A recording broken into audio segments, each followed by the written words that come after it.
This presentation is all about hydration. When I speak in terms of hydration, I am talking about both adding water to your clay and pulling water out of your clay.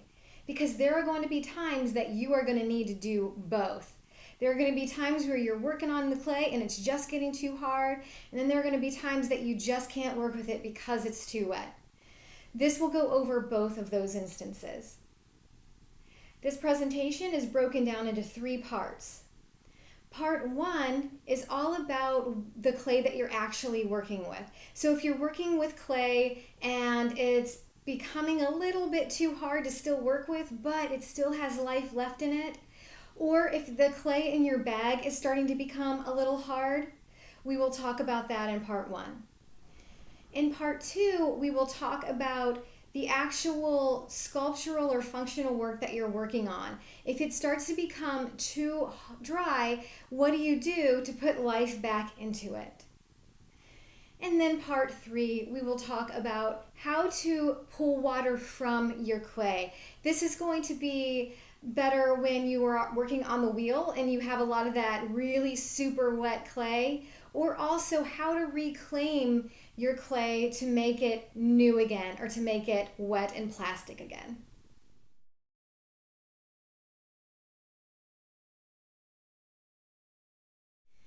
Hydrating worked or firming clay.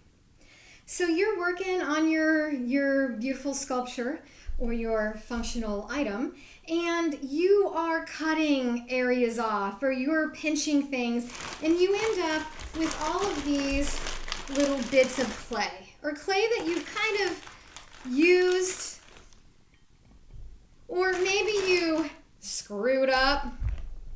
That's my middle name. But you have all of this clay. Now, this clay is still really good, right? But it's firm enough that this is going to be maybe a soft leather hard or a little bit before that. Although you could, if something's leather hard, you could do this as well with it. But, you know, shoot, you messed up, and now you have this stuff that is not ready to die. It wants to live again. It wants to be something. It wants to be a beautiful sculpture. So don't just throw it out. There's a really easy way of getting this back within a day. So just know this is going to be fast. I'm going to put all these guys onto the side. And I'm going to get my hand towel. Now this is going to be, again, run under water and completely wet and then wrung out really good. We're never putting like a lot of water on this stuff. And you're just going to lay out your towel. This could also be a rag, something smaller than what I have here. And what I usually do is, as I'm working, I have a rag in my bag, and anything that comes off like this, I just throw it in the rag. So you can kind of do that too. Now, I'm going to end up making kind of an accordion. The flatter the better, so I want my work to be flat if I can get it flat. And then I can just throw this whole thing into my bag if there's room. And what's good about this is that this is rehydrating those little bits that you need to still work with, and it's also kind of there to help hydrate your bag of clay. So like I said, I don't always do the accordion thing unless I have quite a bit of it, but I will always have just a rag in my bag of clay, and any of those little bits I just throw in that rag, and then the next time I go to work, I go to that rag first, I wedge up, remember you gotta wedge, I wedge up all of those bits really good, and I'm ready to use them again. So really, really nice. Do it. Don't not do it. You want to keep that clay. It's a resource, and why let it go to waste if you don't have to? Now, one thing I do want to say about this, and all of this is going to go into the next thing that I talk about, you don't want to put just a big chunk. So if you've got big chunks and you go to wrap it up real good, what happens is it just gets the outside wet and the water doesn't really migrate inside, so you don't want to do that. If you have any bigger chunks, go ahead, take your wire tool. You might as well just take them down a few notches, and then go ahead and just stick them all in there and put it into your bag of clay. You're gonna want to do this. You're gonna have stuff that is gonna start getting dry. Don't use the dry clay. It's just not worth it. It's just gonna make you want to cry or pull your hair out, both of which I've done. Welcome to the wonderful world of ceramics. Let's say the clay inside of your bag is starting to get too hard to work with, or it's just giving you some problems. Sometimes this can be just because there's a hole in your bag. Always check that. Or you accidentally left it open, or it's just getting to be an older bag of clay. Sometimes people buy the clay already a little bit hard because the clay is old, but you may run into this. Now, this technique is for clay that you can still easily cut through. So this is not a hard block of clay. It's just a firm block of clay. It's kind of at that maybe leather hard stage, and it's just not something that you're going to want to actually build and work with. So if you've got something like this, you're going to do basically what I had just shown you, except on a larger scale. You're going to want to take that wire tool, cut-off wire, not wire tool, and you're just going to want to slice it into thin patties. If you slice it too thick, it's going to take longer. So you don't want to do that. So here you have your thin slices of clay. What do you think I'm going to do next? I'll tell you as soon as I go get I'll tell you. Wet towel that has been wrung out, so it's more of a damp towel than a wet towel. I'm going to lay it on my table, and I'm going to start stacking my clay. I can get away with 2 of these side by side, and I'll show you why I do that in a minute. So again, I am just wrapping or winding this in and out, accordion style.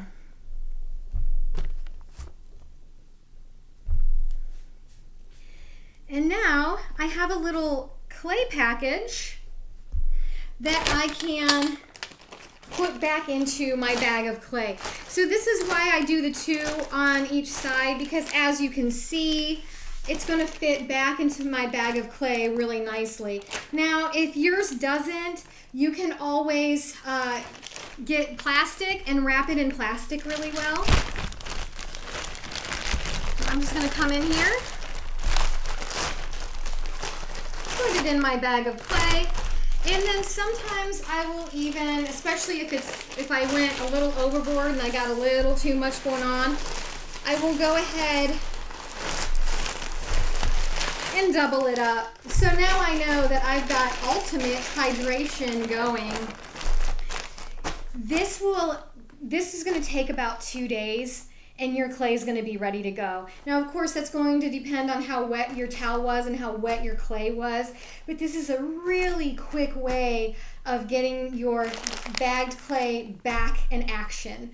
Now, something to make a huge note of, you will need to wedge, right? You're going to need to wedge this clay. So just know that that's happening. And then one other thing I wanted to show you that I see people do a lot of, and I'm just recommending against it. You will see a lot of this. Putting holes in your clay and then filling those holes with water.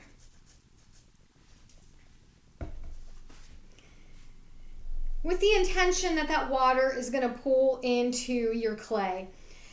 The problem with this is that you just get pockets of really wet clay, and when you go to wedge it, it's just going to kind of make a mess. So Yes, you can.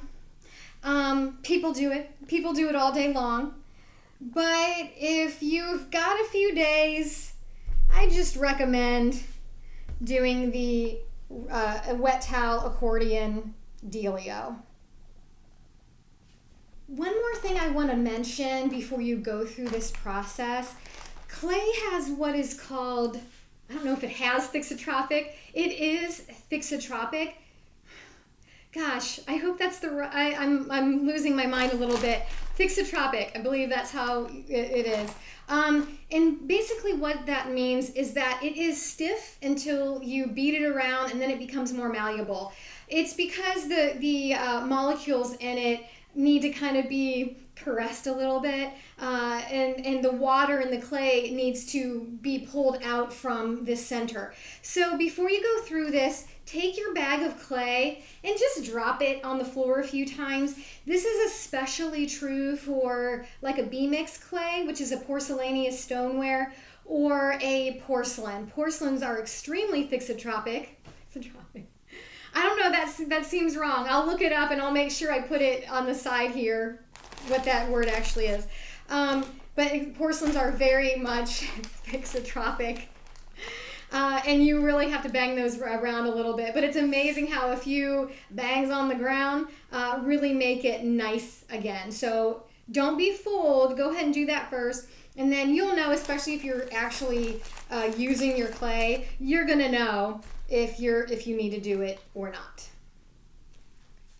If you're going to use the method of wrapping in a wet towel to get water back into the clay, just know that the thinner your clay is, the quicker it is going to rehydrate. So if you need it to rehydrate right away, cut it really thin, and within an hour you will be able to work with your clay again. If you have a slab and it dried up, you can go ahead and do this method and it is going to be workable within an hour. So just know that, and then the thicker, the longer time that it's going to take. This next little trick is crazy. It's so cool. Okay, let's say you have let your clay become pretty much a rock. Maybe it's almost bone dry. Maybe it is bone dry. I've not tried bone dry yet, although I am going to experiment with that. But let's say your clay is just, it's too hard to cut through, right? If you can cut through it, do the accordion. If you can't cut through it, you're gonna do the bucket trick. So I have my ugly bucket here that looks bigger than it is. The camera is so funny how it's doing that. So you got ugly bucket, you've got your clay. Now, the first thing that you're going to do is get a clay bag, fill it with a little bit of water, and make real sure that your bag does not have a hole in it. Now that I found a bag that doesn't have a hole in it, I'm going to go ahead and take my clay that needs to be rehydrated, and I'm going to put it in the bag.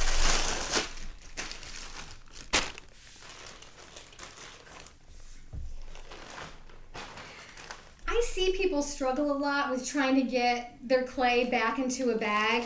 A really good way to do it, the ladies will understand this probably more than the men, although I am not judging. If you kind of like use it like a pantyhose and you're putting your pantyhose on. I could say other things, but I better stop. That's a really easy way of putting your clay into a bag. And then you are going to submerge, oh wait, first you've got to put water into your bag of clay. Now, if you're at an almost bone dry and you've got a full bag of clay, we're looking at a cup of water, so do not start drenching this. And of course, you know, depending on what your needs are is going to determine how much water you put in here. You can ruin your clay pretty fast. So a cup of water is probably the most you're ever going to use, and that's for a full bag of clay that is pretty much like there's nothing left to it. Nothing left as far as life in it or hydration. So you're going to go ahead and put that water into the bag, and then you're going to submerge it. This is filled about here with water. I know that my bag will displace some of the water, and I know that this will be completely submerged in that water. So before I deal with it up here, I'm going to go ahead and submerge it into my water. And when I do that, it's going to push the air out.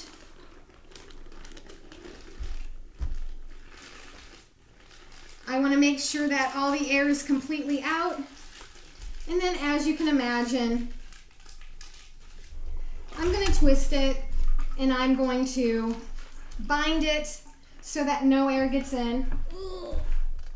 So I'll just take a twist tie. I'll twist tie it up. I mean, no water gets in. We don't want water to get in. And then I'm going to leave it. I'm leaving that for 2 weeks, 3 weeks. You're going to have to kind of come back to it and keep looking at it. This is not a fast way of redoing anything, but if you know you got a bag of hard clay, this is a great way to get it back again, as long as you don't need it right away. Because if you need it right away, you are probably going down to the local ceramic supply store and getting yourself new clay. One more thing about why the bucket, submerging it in a bucket of water works, is because the pressure of the water is taking the water that's inside of that clay bag and it's pressing it into the clay. And that's essentially how it's going to rehydrate. The other thing you need to know about that is you're gonna have to wedge. I know I've said before that if you're taking clay directly out of a new bag that it's already de-aired, and for some applications you don't really have to wedge, you do now. So once you kind of go through this process, you are going to want to wedge, because chances are there's going to be areas that are a little firmer than other areas.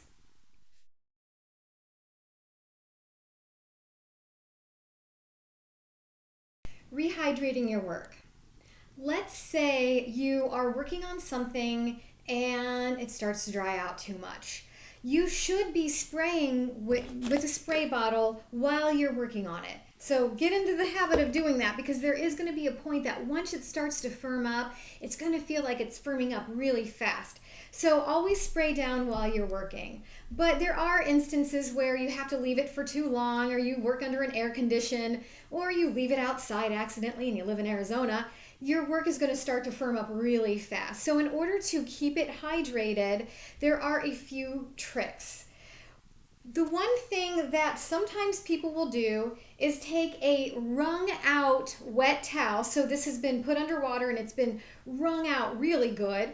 And they will put this wet towel on their work, and then they will put plastic on top of that. That's pretty dangerous.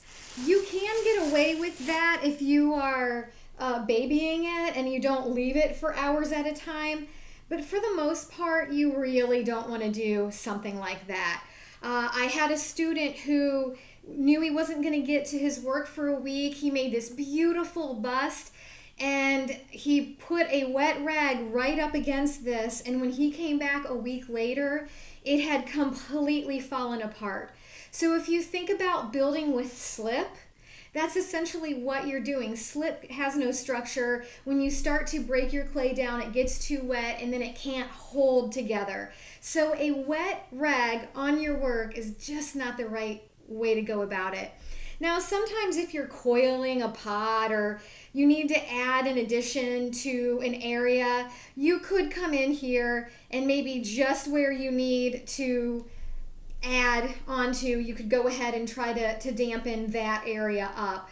You'll see people using like little, smaller than this, but like a paper towel that they've dampened and just kind of put along the edge. So doing little things like that is okay, but I would not take a wet towel and just leave it. You will not have work left by the time you get back, especially if it has little joints like this. It is not going to make it. So instead, you can create a tent. So that's going to be the first thing that we talk about, is creating basically a humid environment, which is pretty much what everything I'm going to say in this presentation is going to be about, is creating this humid environment. In order to do that, we are going to get rid of our sheet or whatever you decided to put down here. And you are going to want to put plastic on your board, because remember, that your board is sucking out water every second. So if you know that you don't want that to happen, you're going to go ahead and put plastic down on top of your board. This plastic's a little bit too big. You do not need this much plastic. This is ridiculous. Literally one sheet of plastic is all that you need. And then you are going to put a few sheets of newspaper between your work and the plastic. You do that because if this starts to condense and you've got condensation running down your work, if it starts to pool and puddle on the plastic, your work is going to essentially be sitting in water. And if your work is sitting in water, it is going to break down and your bottom could fall off, or it could collapse from the bottom down. So the paper is going to absorb that a little bit. And the reason we don't use a sheet is just because of mold issues. You could use a sheet if that's what you have, but paper works just as well. Okay. In order to create this humid environment that we're wanting to create in here, we can then take a wet towel, wrung out of course, and just kind of put it in there. Sometimes you can use a wet sponge. I've used little containers of water with a little wet sponge sitting in there. You have to be careful that that doesn't dump out though. But you want something wet in your little tent. The other thing that you're going to want to do is put something in here, let me rearrange this a little better, to attempt to keep the plastic off of your work. So you don't want the towel touching your work, and you are going to attempt to not have the plastic touch your work. Now you're going to take a nice big sheet of plastic over this whole thing. The water bottle is not the best prop here, but it kind of gets the job done for the demo. If you have something better, that'd probably be a better situation. And then you are going to tuck all this plastic under your board and set it on your shelf or on your table, assuring that air is not getting in here. So the other thing that some people will do, they'll have a bigger board and they will actually tape the plastic to the board to ensure that no air is getting up into your little tent, humidity tent. I don't know what to call it. Your little tent of humidity here. So that will start to your work will start to pull the water back in slowly, albeit, but it will do that without harming the work. So this is one way of rehumidifying your work. In the studio, you may see people have sheets of plastic draped over their shelf. You can do that as well to keep the air out of it, especially if your shelf happens to be near where air condition comes in. Your work will start to dry out because of that. And then other people, you'll have your work on a shelf that you feel like your work's never going to dry. So don't do that. Don't just assume that that's a good thing because it may not be. It kind of depends on your atmosphere. So just know that's always going to be something about clay. So that's creating a little tent. Now, I don't have one of these, but it's along the line, and I just want to mention it. Essentially, what I am doing is creating a damp box. You can create a damp box out of a cabinet. So let's say you have a cabinet in your garage. As long as it seals pretty well, you can put water in the bottom of that, whether that be like in a tray. That probably would be the best thing, like a litter box. That's perfect. I have cats, so of course that's what's going to come to my mind. A little litter box, a few litter boxes at the bottom. You fill those with water, and it creates that moist environment. So you can do that as well. The other thing that you can do, and I put water in my bucket already for another demo, so I can't show you, but you could do all of this, everything that I've just shown you how to do. You could do this and just put a 5-gallon bucket on top of, and again, you've got that humid environment that's happening. So instead of using a plastic tent, you could easily just take a 5-gallon bucket, or a Rubbermaid container and put it on top of this, and you kind of have that same humid environment going on. So those are some easy, quick things that you can do that you already have tools to. Now, what I'm going to show you next is what I do, and by far preferable to any of the methods that I just discussed. But it's bulky, it takes up room, and you have to go buy materials, and you will also need to know how to work with plaster. So let me go get that now. Hi, I'm here. This looks a lot bigger in the camera than it is. This is just a Rubbermaid. Oh, I wish I had the gallon size on it. It's just a Rubbermaid that you would store stuff that you're going to put in your basement in.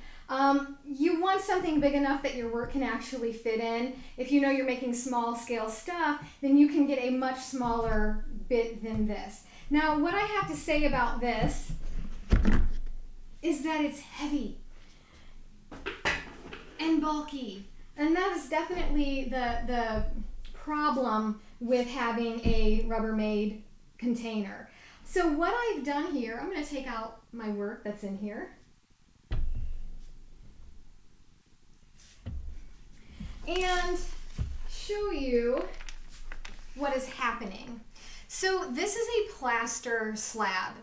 What's nice is that you can just make the plaster right in here. So if you know how to use plaster, it would literally take you 10 minutes, and within, I don't know, maybe 40 minutes, once the plaster is firmed up, you have a damp box. And I don't know if you can see here, but you can see that there's moisture all through this box. Now, the plaster slab is about 3 inches thick. You need a thick slab, because if not, the plaster is going to start breaking, and it could get into your work. And if you know anything about clay, plaster does not like the kiln, and it will hurt things. So we definitely want to keep the plaster intact. And also, if you were here to feel this, you would feel that it's very damp. So I'm going to keep that plaster damp. I don't want it to dry up, because if it dries up, my damp box dries up, and then my work dries up. I'm going to get this out of the way because it's weird and heavy. So if using plaster, I'm sure you can YouTube that, or there may be a demonstration that I've done where I show you how to mix plaster. But it's a really, really, really easy, but you will need a tutorial for how to mix plaster. But again, you can just mix it right in that damp box, and you have an environment. And I just had to show you this because it's crazy. These are just demo pieces. I have a little face jug project, and we do little cups that I walk the students through so that by the time they get to their face jug, they're not afraid of doing a face. So that's what these are. And I never get to finish them because they're demos. So I always throw them in my damp box, because I always think one day I would really like to finish them, because maybe I'll stick them at a student sale or something, make money for the department, because they're fun. So these guys here, which are, I would say, leather hard. They're leather hard, and I could completely continue to work on them. They've been in this damp box for about a year now. So just to kind of give you an idea, they're at the same state of clay that I put in a year ago. So just know that as long as you're keeping that plaster with water in it, you will be able to keep your work at whatever state of clay you need it. Now, what you wouldn't want to do is put something bone dry in there, thinking that you want to keep it at bone dry. I don't know why you would want to do that. Don't store bone dry work in there with your wet slab, because it will eventually break it down. The water will eventually come back into that bone dry piece. And what I have learned is that when that happens, the integrity of the work is just a little off. So I wouldn't recommend ever trying to rehydrate something that's already bone dry, especially if it is a sculpture and it has a lot of attachments to it.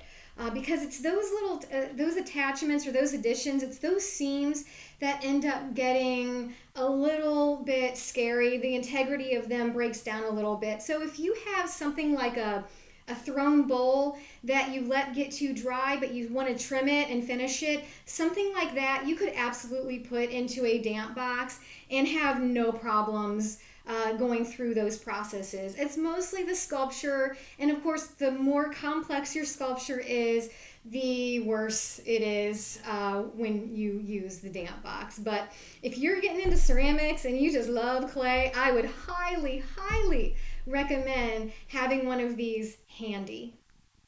Along those lines, one more thing. I have a little baby damp box as well. If you are doing any kind of sprigs, sprigs are great. I do a lot of little additions, like little balls. Anything that you want to keep wet because you're going to be putting onto your work, this is the best thing to do. So you can see I have a little slab of plaster down there. This is just a Gladware little guy. So if you're making a big damp box, make a few of these if you do a lot of sprigging. If you were to just spray down little bits of clay because you need to keep them soft while you're working on the bigger part, it will break them down, and you could literally open up your bag and it's nothing but mush, or you've completely lost your surface design because the water broke your surface down. So a lot of sprigging, oh, wonderful. I love my damp boxes. I love them. Getting a little excited over a damp box. What can I say? Definitely the recommended way to keep your work hydrated, or to rehydrate if you need to do that.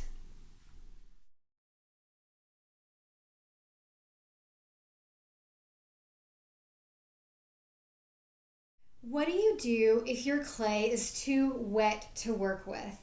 Oftentimes you're going to find, especially if you are doing wheel work, that there is just clay maybe that didn't work off, or things that ripped off, that is just soaking wet, and you absolutely cannot do anything with it. While you're working, what I like to do is take the clay and turn it into a rainbow. Or if you're a man and rainbows aren't manly enough, I've made a really nice arch. So you can just kind of put it into this shape while you're working on your next pot. So you set it up like this, not like this, because that does nothing for you. You want to make sure that it's standing like this so that the air can circulate around it.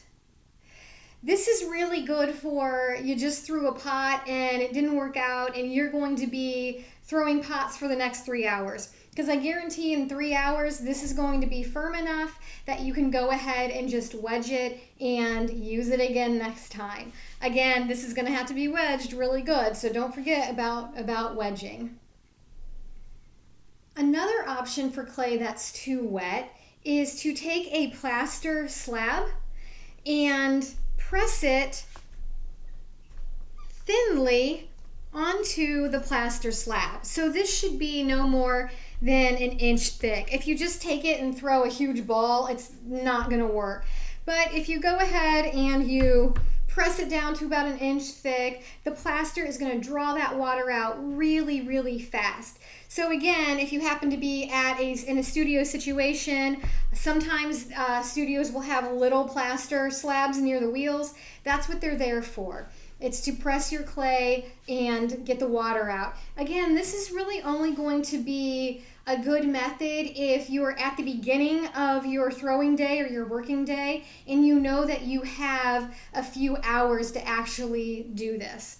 In a studio situation, you may have the small plasters that you can then go ahead and sandwich. You'd put a second one on top, you would sandwich it, and the plaster is going to pull from both ends. If you don't have that and you only have one plaster slab, you're going to wait until things look a little bit firmer, and then you are going to go ahead and flip it so that the other side can also start to be pulled, the water can start to be pulled out of the other side. So that is also a method. If you are at the end of your working day and your clay is too wet to do a rainbow / arch, or you don't have plaster, or it's the end of the day and it takes too long, you can go ahead and get a dry towel. The hand towel size is usually a good size. get a dry towel and thin your clay out, or make a rainbow or a coil, or do whatever you need to make sure that it's not a huge block. And go ahead and just wrap it in a dry towel. Now you can do this accordion style, like when we're trying to rehydrate, but just with a dry towel. And that can help get your clay back to a good state. Now this is really important because this happens every semester. I tell people to do this and they forget to put it in the plastic bag, and then when they come back, it's completely dry. You have to put this in the plastic bag. I know you may be thinking, yeah, but I'm trying to get it to dry. Isn't that going to be like counterproductive? No, it's really not. Put it in the plastic bag so that it does not dry out. Now that being said, you probably do want your own plastic bag for this, and you probably don't want to put this back into your other clay bag. You could. This is probably a little bit better of a way to do it, is to kind of have it in its own plastic. Do not just leave it hanging out. It will dry out. Not cool. Another method of getting some of the water out of your clay is to actually wedge clay back into it. I don't actually have clay here, but it would be gold art if you are using a stoneware. It would be graulig if you are using a porcelain, and it would be red art if you are using red clay. And usually if you're in a studio situation, you would have all of those available. So you can go ahead and just put a little down on the wedging table and then start wedging your clay. And by adding that dried clay, it's like a powder, by wedging that powder back into your clay, it's going to start pulling the water out. Now I should say that the powdered clay will start absorbing some of that water. You need to wedge really good so that everything blends together nicely. You don't want to just do a few quick wedges. That would not be good. That method is really only good if your clay is slightly too wet and you can still wedge it. If you take slop right off of the wheel, you can't wedge that, and it just slips all over the place, and you would need to add so much clay to that to get it back to the state you need it that it's just not worth it. So wedging clay in is only when you need to take a little bit of water out. Use the other methods for clay that's wetter than this.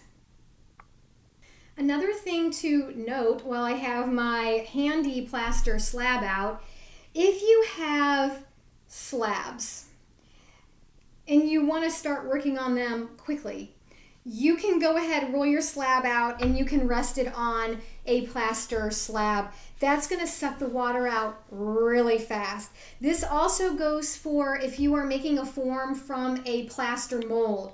The water's going to come out really fast, so don't just leave it. Don't leave it until tomorrow. You will come with a completely dry piece of clay. But this is a great way of doing that. In addition, if you happen to have drywall at home, if you take your slabs of clay and just put them between two pieces of drywall, they're going to dry evenly, which is important, because if I just let this slab of clay hang out, the air is going to whip onto it and your ends are going to start pulling up. And if you remember, clay has memory. So no matter how much you push it back into place, and it looks great now, when it comes out of the kiln, it's going to be like, I remember being like this and I liked it. So don't. You've got to make sure that you're not drying a flat sheet of clay out too fast. They have to dry evenly. So drying slabs out between two pieces of drywall is one really good way. And a lot of people will use slabs to build with, but also if you're making tile. So if you're making tile and you need it to dry out, go ahead and do this. Also, if you're making tile and you're finished with the tile, your final drying could be between two pieces of drywall or two pieces of plaster if you have them, but two pieces of drywall is a little lighter. Always know that when you are using drywall that you would never want to use it on its own, because again, it doesn't have any strength. It doesn't have any tensile strength. So you always want to make sure that your drywall is on a board before you put anything on the drywall. And now you're steady and secure, and you can go ahead and put that second layer of drywall on. I wanted to talk to you about reclaiming clay, because eventually, if you do this for a while, it is going to be really important. Otherwise, by the end of the year, you will have bags and bags of scrap that you can't do anything with. Or that you throw away. Yes, you can do something with it, but you'll throw it away. So I just want to talk about how in a home studio you can reclaim clay. So first things first, you need a bucket with a lid preferably. And as you are working, when clay gets too hard, especially when you're doing a lot of carving, the methods that I just showed about rehydrating clay aren't really, all those little tiny bits, you're not going to want to deal with it. And we had already talked about how to make slip. Well, and I told you, save all those little bits so that you can make slip. There's going to be a point where you have too much slip. So what you're going to do is you're going to start putting all of your clay into a container. If you're using different clays, you're going to want to make sure that you label what clay is actually in this container. So I have a few containers in my studio that I'll throw my scrap in. And usually, I haven't been working a lot in the studio lately, as you can see. Usually I just keep this filled with water so that and I will only throw in scrap that is very dry. But usually I'll just fill it with water so that when I'm ready to reclaim it, it's ready to go. If you go ahead and just do a dry bucket, you are going to wait for, I don't know, 5 to 7 days. Fill it with water and wait 5 to 7 days before you do what I'm going to do. I also do not put huge chunks in here. Everything that's in here is broken down. So if you know that maybe you don't want to rehydrate as you go, you would rather just reclaim the clay, don't put a ball of clay in here. It'll never break down. So cut it up into little bits and throw it in here. Fill this with water, and what you have essentially is slip. So the good thing is if you run out of your slip in a container, you can just go to your bucket of slip and go from there. In order to reclaim your clay at home, again, this plaster, you need to learn how to use plaster if you don't already and you plan on doing a lot of this. Plaster's super easy. I have a plaster slab here. I do have to mention that these haven't broken yet, and I've had them for, I don't know, 8, 10 years. I can't believe they haven't broken yet. This is not good. You really want your plaster slab to be probably 3 inches. It's better to soak the water in, and it's going to be a lot stronger.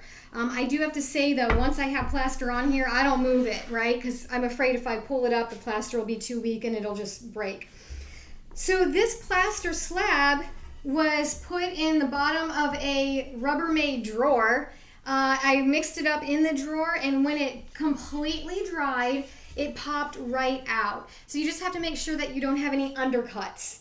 Undercuts are kind of that would determine whether you can get this slab out or not. So if you don't know what an undercut is, you need to look at a mold making video.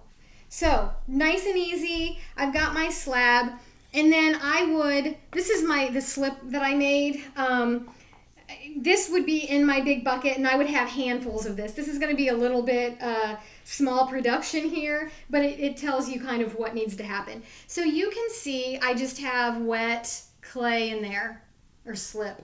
And I'm just going to take my hand, it's so gross, and I'm going to pull it out. And I'm going to smash down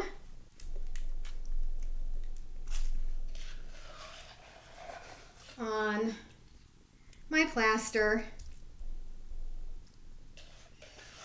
Now usually when I do this, I have a few of these plasters. Usually when I do this, I will have all 3 of them loaded. You want to maybe an inch. Don't go too much thicker than an inch, because if you do, it doesn't dry as even. So again, this is super small production. I didn't have what I needed for this, but it gets the idea across. And I'm gonna let this firm up, and I'm going to show you what you need to do next once this firms. I'm back with my clay that I am reclaiming, my little small production here. Something I want you to notice, well, first of all, it's not falling off. So I know that the water has been pulled out of it, and although there's a little bit of shine right there, this is looking pretty good here. I need to flip this, and I can usually tell when things are ready when it'll almost kind of start like peeling up. See, oh, that's perfect. That's when I know it's ready to be flipped. Now, I could let this go a little bit longer, but I kind of want to get this over with. So we're going to go ahead and give it a flip now. And you're just going to take a plastic scraper. Do not use metal on plaster. It cuts it up. But with a plastic scraper, you can just come in here, flipper, and now the other side is going to the water's going to pull off on the other side, and I can feel like this side is feeling good. So probably another hour or two, I'll be able to work with this again. Again, when you have an inch thick and you're reclaiming your clay, it's usually a day, or so maybe I'll lay it out in the morning, and by evening I'm ready to flip it. And then sometimes I'll just put a sheet of plastic over it because I'm afraid it's going to dry out too much overnight. And that will at least save it from drying out too much, so that in the morning I am either ready to wedge it up, or if it needs a few more hours, I'll just take the plastic off and be there when it's ready. And I think that that's the key. You just don't want to leave anything. Make sure that you're always looking when you're doing some of these processes, because leaving it could lead to disaster, although this is perfect.